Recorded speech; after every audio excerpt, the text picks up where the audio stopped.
হা কেমন আছেন সবাই? আজকে আমি আমার এই পিসিটা একটু ক্লিন করে দেখাবো কিভাবে ক্লিন করতে হয়। আপনারা অনেক সময় কাজ করতে করতে কম্পিউটার কিছুটা ল্যাগ করে। এটা করে বিভিন্ন কারণে। আমরা যদি অনেকগুলো ফাইল ওপেন করে রাখি, অনেকগুলো সফটওয়্যার বড় বড় সফটওয়্যার যদি ইউজ করি, তাহলে সেক্ষেত্রে এরকম ল্যাগ করতে পারে। তো আমরা আজকে কিভাবে পিসিটা একটু ফ্রেশ করা যায় সেটাই দেখব। তো আমরা প্রথমে যাব বলতে আমরা উইন্ডোজ প্লাস আর ক্লিক করব। এখানে দেখতে পাচ্ছেন প্রিফ্রেশ এই লেখাটা লিখবেন, প্রিফ্রেশ ক্লিক করবেন। করার পর এখানে আপনার পারমিশন চাবে, আপনি পারমিশনটা দিবেন। দেখতে পাচ্ছেন যে অনেকগুলো ফাইল এখানে জমা হয়ে আছে, এগুলো সব ডিলিট করে দেব আমি।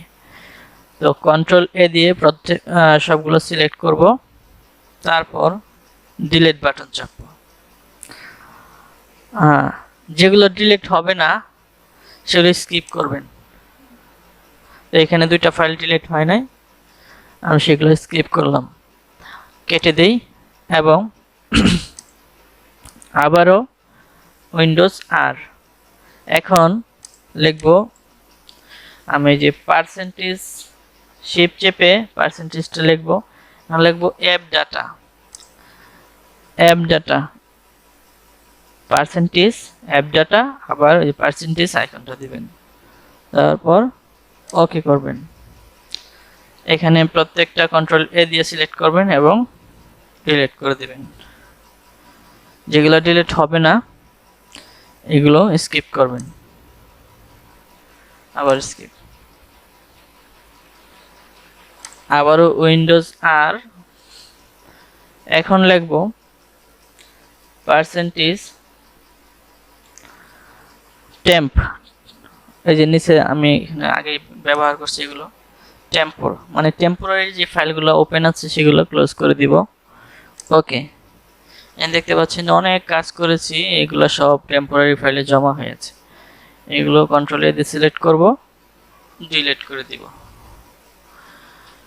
বাস ডিলিট হয়ে গেল। একটা আছে এটা স্কিপ করে দিলাম।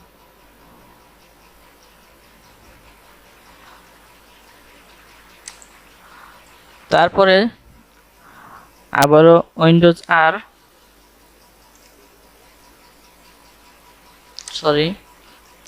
উইন্ডোজ আর। এখন লিখব